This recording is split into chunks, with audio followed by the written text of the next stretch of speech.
This is part 3 in our chapter on liberation theologies. So continuing with the core principles idea. So with continuing again with base communities, this is a nice quote here from this one scholar. After centuries of silence, the people of God are beginning to speak. They are no longer just parishioners in their parish. They have their own ecclesiastical value. They are recreating the Church of God. So instead of that separation between the religious folks and the lay people in the community, the idea is that they sort of the lay people or the community folks have their own sort of religious ecclesiastical value. So again, that's an important thing that they were trying to develop there.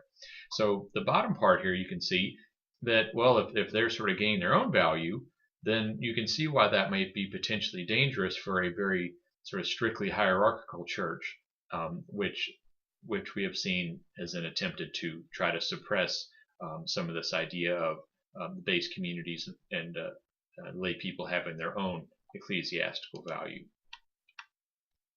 So, as I mentioned in a previous video, although liberation theology started with Catholicism, now we see that, say today, and at least for the past decade or so, we've seen that it's shifted more towards Protestant, more towards the Protestant side, and it's much more dynamic, particularly in some areas, say for example Africa and Asia, where the Protestant churches are becoming much more prevalent.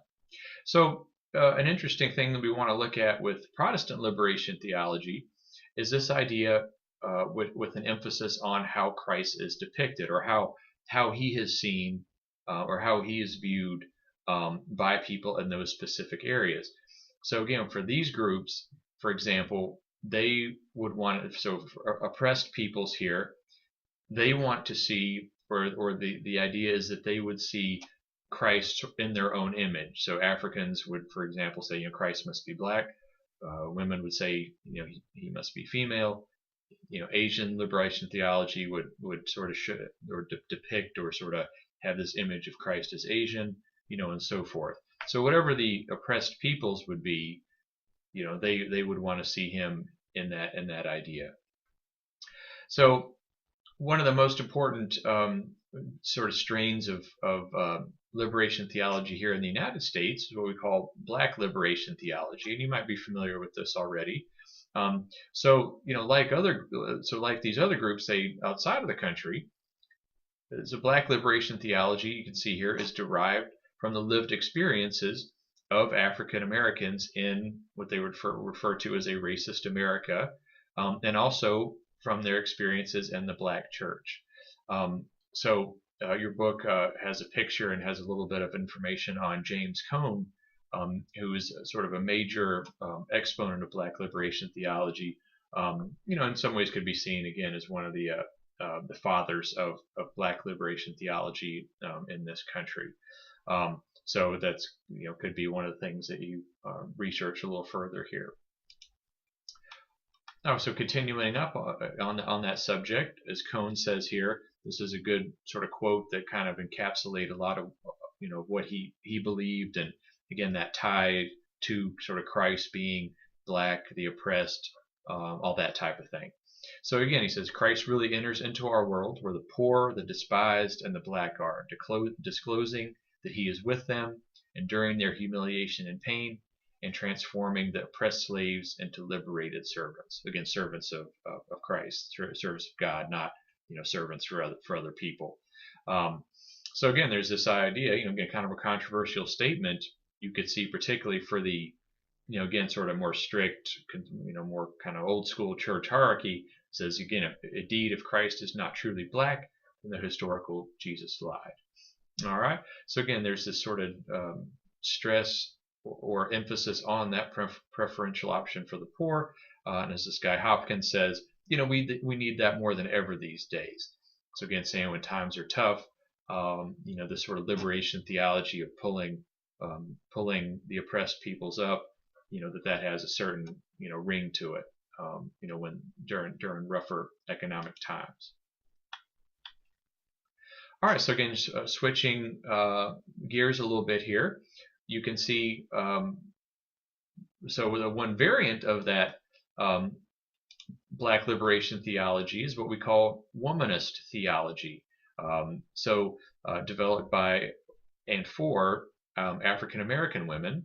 And you might know this name, Alice Walker here. So I put one of her books here, In Search of Our Mother's Gardens.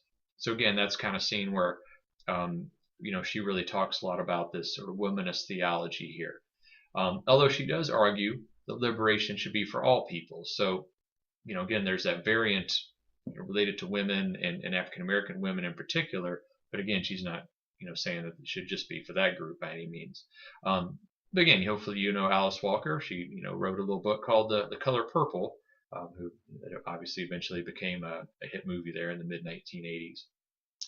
All right, and then the other one here, and again another sort of variant of this womanist theology. So again, instead of the focus being African American women, this Mujerista theology is directed more at Latina women. So again, with all these things, you can kind of see where a particular group who has that sort of identification with Christ and all that they again kind of want to pick up on that and focus on that idea of sort of being liberated out of their oppression.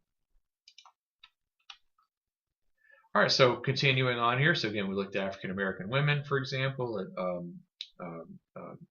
Latino women. So then here's a couple other variants I wanted you to be aware of.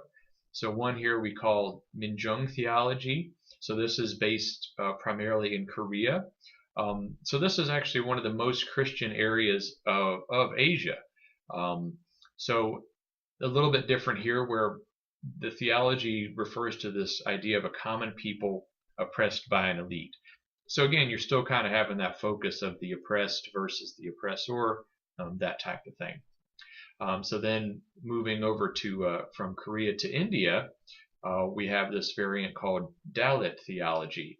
So the Dalit are also referred to, as you can see here, the broken ones, which is the lowest caste in Indian society. So caste is this sort of very, this has been going on for quite some time.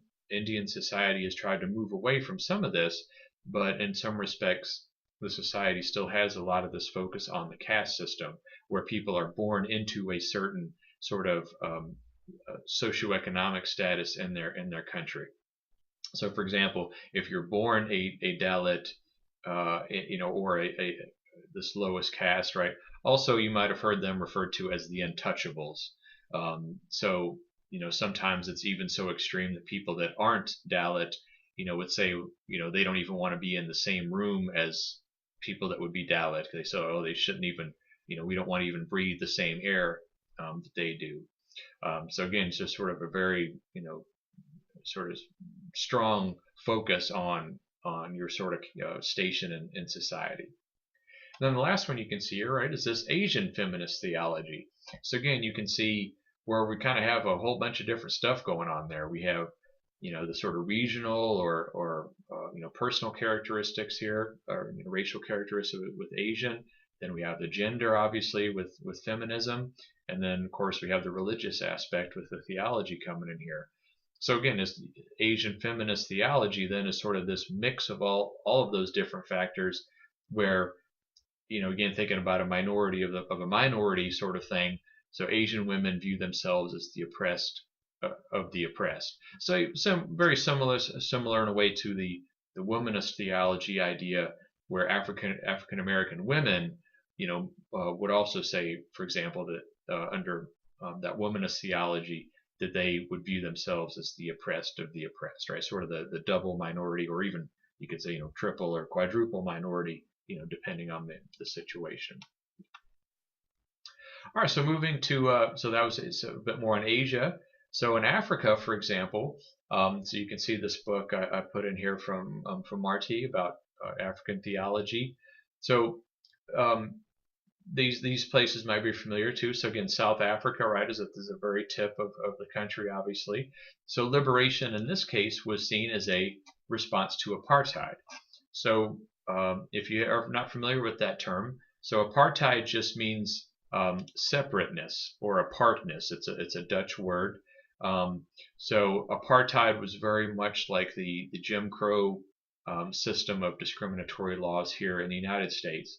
Although in some respects, apartheid was even on another scale worse, in many respects, than the Jim Crow era. So of course, all of that ended, by the early 1990s, and then Nelson Mandela became the first black president of South Africa in 1994. So this other guy, Robert Mugabe, is still the leader of Zimbabwe, which is kind of right to the northeast of South Africa. So he's been associated with extreme political repression. So he's an example where even though you have a black African leader of that country, that things have actually been quite awful, and his regime is seen as actually one of the worst in the world. So Zimbabwe used to also be more of a kind of European colony called Rhodesia, and then it switched over to become Zimbabwe. So that country has had an extremely difficult time over the past few decades since Mugabe has been in power. So related to African liberation theology, you can see there's this term here I want you to be aware of: enculturation. So I think this will make sense to you that, like in other areas as well, but particularly in Africa, where we see there's this idea of indigenous African religious practices being grafted or sort of mixed into Christian theology. So, again, instead of that sort of traditional, Christianity that might be familiar to someone more in the West, in this area, we see where there's maybe this kind of mixing or that specific African religious practices tied to it as well. So again, just a little bit different there. All right, so a final slide here. So what are some of the current trends related to liberation theology? So one, for example, there's this Catholic worker movement in the United States. So very similar, say, to the French worker priest movement, where the idea is, some folks say that the Catholic priests and so forth really need to get out there and kind of experience the sort of day-to-day, toil and troubles of sort of everyday folks. So again, we also have sort of mixing of other ideologies and other major factors. So for example, ecology, right? Focus on the environment, or globalization, focus on wealth inequality and how that relates to liberation theology. So if we look at the preferential option for the poor, people might also focus on the looking at globalization, for example, and how maybe that has even increased the sort of inequality and the idea that the poor are getting even poorer while the rich get richer. So one thing, one other aspect of sort of current things you might find interesting here, your book refers to queer theology. So I've just pulled this quote in here. It says, "Emerge from the real lives of real people who found themselves unwanted in most Christian churches." So again, somebody who might be gay or lesbian individual, but also a devoted Christian, well, maybe they would say, some of the teachings or some of the environment of many Christian churches that they maybe feel rejected or somehow unwanted. So again, maybe they have, like we've seen with other groups, would say, if my belief in Christ and so forth, they would say, well, that he's more in my image, whatever that would be. So again, a little, something maybe that would be perhaps a bit unexpected, this idea of queer theology here. All right, so one thing to sort of finish up here. Again, I sort of pulled this from your book here. It's sort of a good quote, I think, encapsulating this idea of liberation theology. It just says, "God plays no favorites, but wants liberation for all.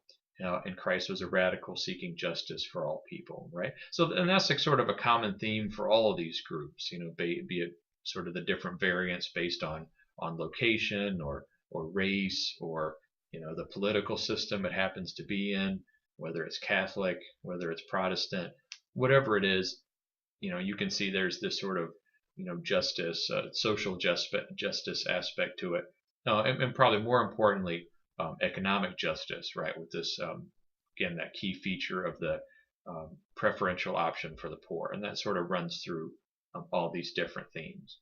So we'll go ahead and conclude this chapter here. This will be the last video for the chapter on liberation theologies.